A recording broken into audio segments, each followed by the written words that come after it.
Hello viewers, কেমন আছেন সকলে? দেখুন, মজার একটা তরকারি রান্না করব। তার জন্য কিছু কচি আমড়া পাতা নিয়েছি, আর পাতাগুলোকে এভাবে ডাঁটি থেকে ছুটিয়ে নিয়েছি আর ভালো করে ধুয়ে নিয়েছি। দেখুন, পাতাগুলো আমার কাটা লাগবে না, কিন্তু এভাবে নিলাম। আর এখন কিছু মাছ আমি মিনার কাপের একটা মাথা আর কিছু লেজের মাছ নিয়েছি, আর কিছু শিঙি মাছের লেজ নিয়েছি। যত মাছ বেশি দিবেন তত তরকারিটা ভালো লাগবে। আর মাঝে ফাঁকা করে কিছু কালো সরিষা দিয়ে একটু ফুটে ওঠার পরে মাছটা দিয়ে একটু নেড়ে চেড়ে নিয়েছি। এখন দিলাম একটু জল দিয়ে হলুদ লবণ দিয়ে ঝোলটাকে একটু ফুটিয়ে নিলাম। তারপরে আমি আগে যে আমড়ার পাতাটা রেখেছিলাম, পাতাটা এখন আমি দিয়ে দেবো। পাতাটার কালারটা এত সুন্দর, কিন্তু ঝোলে দেওয়ার পরে পাতাটা কেমন জানি একটা কালার হয়ে যায়।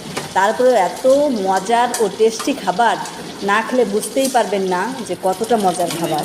দেখুন, আমার তরকারিটা কিন্তু রান্না হয়ে গিয়েছে। কিছু কাঁচামরিচ দিয়ে এখন আমি নামিয়ে নিলাম তরকারিটাকে।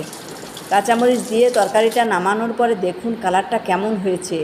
যত মাছ দিবেন তত তরকারির টেস্ট বেশি হবে। এত সুন্দর একটা ঘ্রাণ তরকারিটার, না খেলে বুঝতেই পারবেন না। হালকা ঝোল দিয়ে আমি তরকারিটা রান্না করেছি। আপনারা এভাবে একবার আমড়া পাতার তরকারি খেয়ে দেখতে পারেন। আমার ছোটোবেলার খাওয়া, আমার মামিমা রান্না করে খাইয়েছিল পুঁটি মাছ দিয়ে, তাই আমি ভুলি নাই। এখন আমি বড় মাছ দিয়েই রান্না করে নিলাম। ধন্যবাদ সকলকে, ভালো থাকবেন সকলে।